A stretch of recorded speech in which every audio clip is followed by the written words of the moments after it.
So Nick, one of the reasons you broke the world record in doing the pool and the 100 backstroke is because of your phenomenal underwater kicks. What are things you emphasize and what are things you've been working on to improve those underwater kicks? One thing that I try to emphasize is starting my kick really from right below the chest, right in the upper abs, and I start from the upper abs down and try to really whip it in both directions, up and down.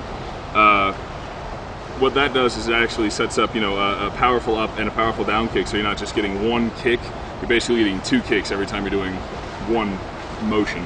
Right. And one of the things about Nick, and one of the big benefits of Nick, is that he's about 6 foot tall. So one of the things that hurts some of the taller guys is that they generally can't stay as connected as a guy like Nick. So there's actual benefit. One of the great things in our sport is that underwater kicking, and if you'll take advantage of that, there's unbelievable potential. Of the strokes, freestyle right now the fastest, underwater body dolphin kicking is the second fastest thing you can do in the water.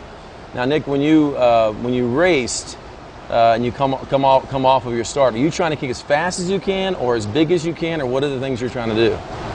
I try to make sure that I'm not fighting the water. If my kicks are too big, then I'm going to be creating a lot of drag and I'm not going to be going as fast as I could. Right. Again, if they're too small, I'm not going to be getting enough power. So you really have to find that middle zone, the comfort zone, and that really just, that'll get you the most power, the most speed. Right. Now, as you're going through those underwater kicks, do you speed up the kicks within, or do you keep them all the same tempo all the way through your breakout? I think I speed them up a little bit, yeah. Because if you're moving your feet a little bit too fast at the beginning, you're just kind of thrashing in the water. You're not getting any propulsion. So I think they start out a little bit bigger, and then I try to make them a little bit smaller as I get towards the surface. Right. And one of the things about that is you want to become more like a fish. Basically, fish kick very balanced. Their upbeat and their downbeat are very similar, and that's what he's saying.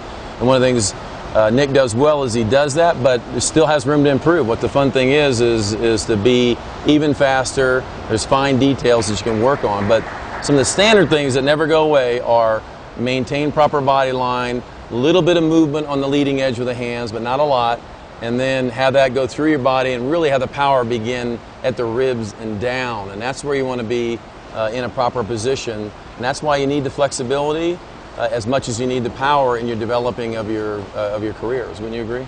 Yes, sir. I've been working on my flexibility for the last several months, and I've gotten a lot better in my hamstrings and my hip flexors. I've been doing yoga, and I've been doing a lot of stretching on my own. And I think my underwater kicks have benefited greatly. Right. And one of the things I've noticed about you that is very impressive is you'll come in with your yoga mat, you'll get your sheet of paper that Carissa wrote out for you, and you'll follow the program that is on the piece of paper. But it's all by yourself. Like you don't rely on other people telling you to do it. I'm not having to tell you to do it. It's stuff you're doing above and beyond. And I don't know of any world record holder that I've ever seen that doesn't do things above and beyond. And given that this is your first world record, I think there'll be more to follow, but I think that's the thing we want to encourage young people to do is, listen to your coach, be intent, and at the same time, go above and beyond.